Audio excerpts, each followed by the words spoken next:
ঠাকুরগাঁও থেকে সরাসরি যুক্ত হচ্ছেন সহকর্মী ইফতেখার রেজা। চলে যাচ্ছি তার কাছে।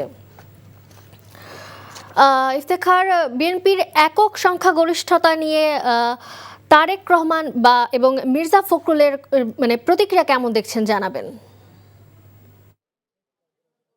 হোয়াইট প্লাস প্রো সেনসিটিভ স্কয়ারে মাঠের বাইরেও তো আমরা এভাবে দেশপ্রেম দেখাতে পারি। কিছুক্ষণ আগে মির্জা ফখরুল ইসলাম আলমগীর গণমাধ্যমের সঙ্গে কথা বলেছেন।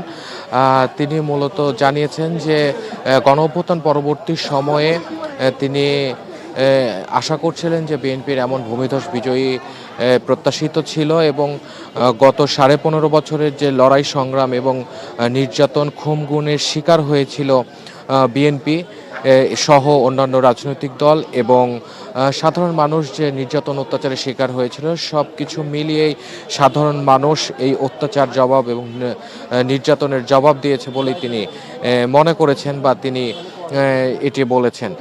এবং এর সাথে আমি জানিয়ে রাখতে চাই যে তিনি তার প্রতিক্রিয়ায় বলেছেন যে বেগম খালেদা জিয়া আজকে এই বিজয় দেখে যেতে পেলে অনেক আনন্দিত হতেন। হোয়াইট প্লাস প্রো সেনসিটিভ স্কয়ারে মাঠের বাইরেও তো আমরা এভাবে দেশপ্রেম দেখাতে পারি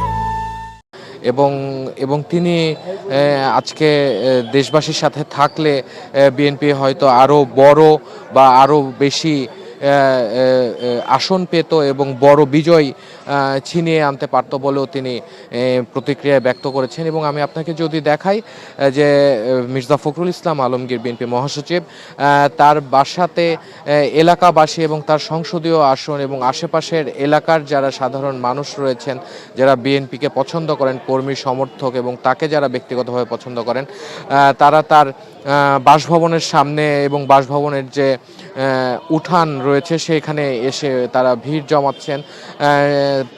ঘণ্টাখানেক আগে থেকেই মির্জা ফখরুল ইসলাম আলমগীরের সাথে দেখা করছিলেন এবং তারও আগে থেকে তারা অবস্থান করছিলেন এবং অনেকেই আসছেন যাচ্ছেন, শুভেচ্ছা জানাচ্ছেন ফুল দিয়ে, অনেকে কুশল বিনিময় করছেন, দেখা করছেন।